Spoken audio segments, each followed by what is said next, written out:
এবার আখি তার ভেরিফাইড পেজে মৌকে নিয়ে একটা পোস্ট শেয়ার করেছে।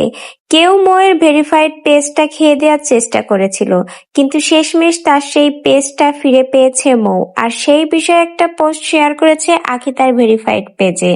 প্রথমেই বলে রাখি, মৌকে নিয়ে কিন্তু বেশ কিছুদিন ধরেই সোশ্যাল মিডিয়াতে সমালোচনা চলছে, তাও কিন্তু তিশার সাথে। কারণ তিশা এবং মৌ কিন্তু দুজনেই মুখোমুখি অনেক তর্ক এবং বিতর্কে এসেছে। মৌ যেমন তিশার অনেক কুকীর্তি ফাঁস করেছে, তেমন মৌকে নিয়ে অনেক বাজে বাজে কথা রটিয়েছে তিশা। সে সময় কিন্তু মৌ এবং তিশা অনেক বেশি সমালোচনায় ছিল, কিন্তু হঠাৎ করে মৌয়ের আইডিটাকেও হ্যাক করে। কিন্তু পরবর্তীতে অনেক চেষ্টার পরে কিন্তু সেই মৌয়ের আইডিটা ফিরিয়ে আনা হয়। এখন সেই আইডি ফিরিয়ে আনার পরে আখি তার ভেরিফাইড পেজে মৌয়ের আইডি সহ একটা পোস্ট শেয়ার করেছে। সেখানে আখি তার সেই পোস্টে লিখেছে, কি দরকার মানুষের ক্ষতি করা? সে তো আর তোমাদের কোনো ক্ষতি করে নাই। সামান্য একটা ফেসবুক আইডির ভার নিতে পারছো না তোমরা? ধন্যবাদ দিয়ে ছোট করব না আপনাকে ভাইয়া। এমএই শুভ। যে কোনো প্রয়োজন ভাইয়াকে সবাই নক করতে পারেন অনলাইন সংক্রান্ত বিষয়ে।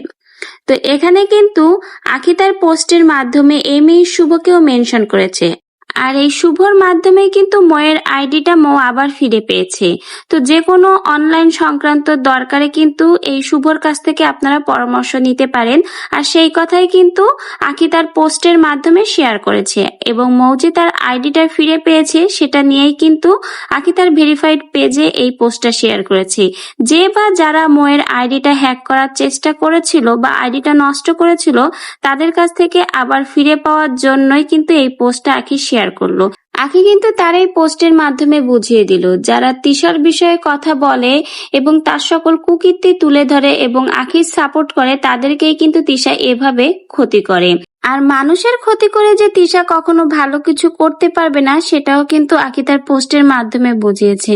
আখি কিন্তু তার পোস্টে এটাও বলেছে, সামান্য একটা ফেসবুকের ভার নিতে পারেনি, তাহলে সামনে তিশা কি করবে? সামনে যখন আখি তিশার বিরুদ্ধে বড় কোনো পদক্ষেপ নিবে, আসলেই তখন তিশা কি করবে? এভাবে ছোট ছোট ইউজারদের ক্ষতি করে তিশার তো আর কোনো লাভ নেই। তিশার কুকীর্তি ফাঁস হয়েছে বলে আজকে কিন্তু তারা সেগুলো প্রচার করেছে। এ ধরনের কুকীর্তি করে না বেরালে তো কেউ আর তিশার সম্পর্কে কিছু বলতে পারতো না।